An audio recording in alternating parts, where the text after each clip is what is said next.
Sanibonani, welcome back to a video. Ngiyabonga kakhulu ukuthi ungene. Thank you very much. Ngicela ungakhohlwa ukusubscribe. Mangabe akasubscribe, please do so.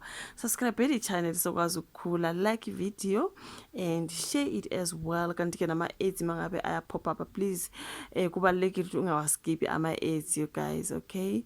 Ngiyacela nibukeni ama ads, you guys.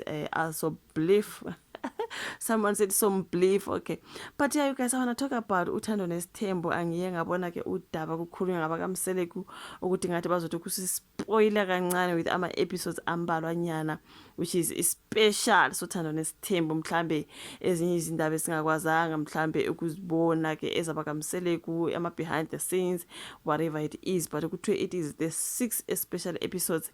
Mangifunda ke udaba even nangale ka Daily Sun bakhuluma ukuthi it is called uthando nesithembo uncut, okay, especially ke sama episodes lesi sinikezwe ngabakamseleku befuna ukusibonisa ezinye zezinto esingazange sizibone, right? This is what I got ukuthiwa kuzovezwa ke isiqephu ezingakazi zibonakala zomndeni wakamseleku. Ubona bakubhalela kuthiwa bazongena ke ngokhisimusi, bazongena kukhisimusi bejabulile abalandeli lapha nothando nesithembo. Uhlelo ke olubheka umndeni wakamseleku njengoba ke iMzansi Magic iyaveza ukuthi izokhombisa iziqephu ezingu-6 zalolu hlelo kusuka ngoDisemba 5 ngo-8 ebusuku. Lezi ziqephu ke ziyispecial, zizokwaziwa ngokuthi ke uthando nesithembo uncut. Yena nto abayibhalela phela, you guys, kuthiwa kuzona ke kuzoqhubeka kuvela ingqinamba zalomndeni ezithinta amakhosikazi kababa uMsamseleku nje khona kuMama Macele, uMayeni, uMakhumalo, uMangwabe kunye noMakhwela.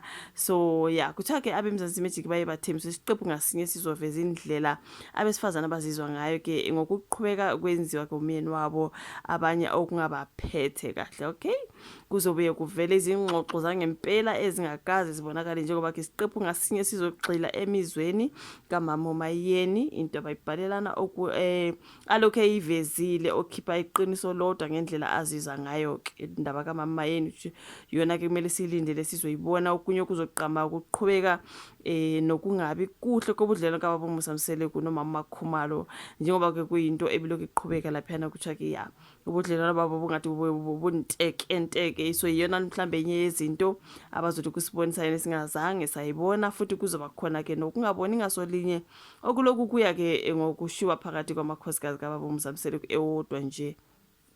Yona nto abayichaza ke lapha nodabeni bathe yize ke lolu hlelo selukhombise ama-season angu-8 futhi luyintandokazi kwabaningi ke bakhetha ukwenza iziqephu ke zalolu hlobo ke abazenzele uDisemba, especially ke lesi kuthiwa ngama-episode awu-6 ke mntakabawo.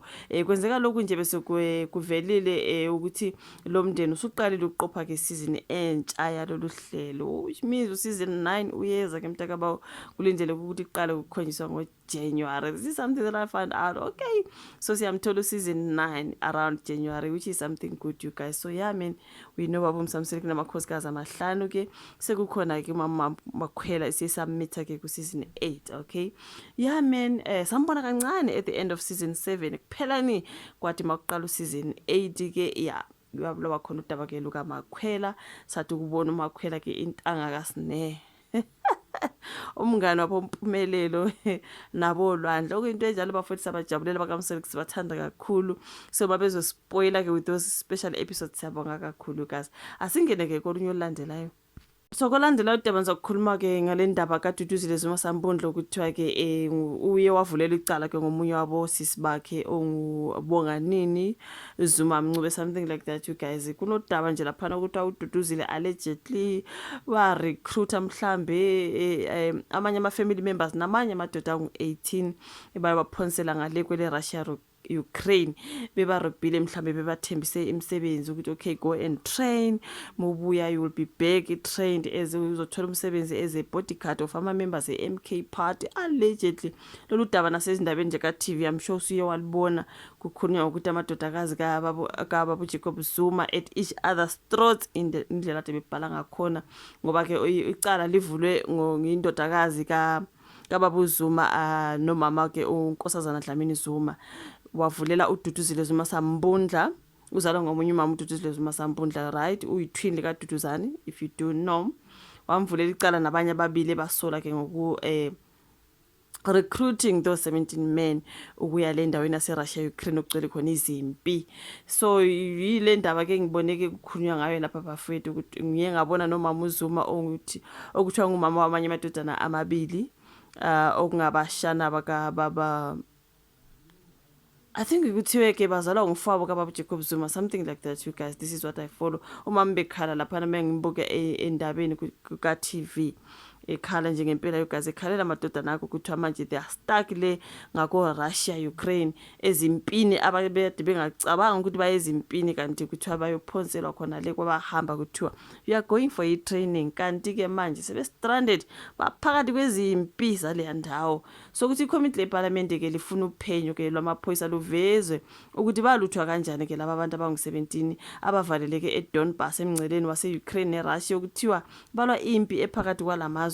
So sihlalo wekomiti lobudlelwane namazwe omhlaba umnumzana uSupra Mahumapili uthe kumele ke kuvele ukuthi banqenqe ngubani ukuthi bayosiza amasosha aseRussia kulempi njengoba nje icala livulelwe uDuduzile Zuma Sambundla nalaba babili ke livulwa ngubonganini Zuma Mncube, something like that.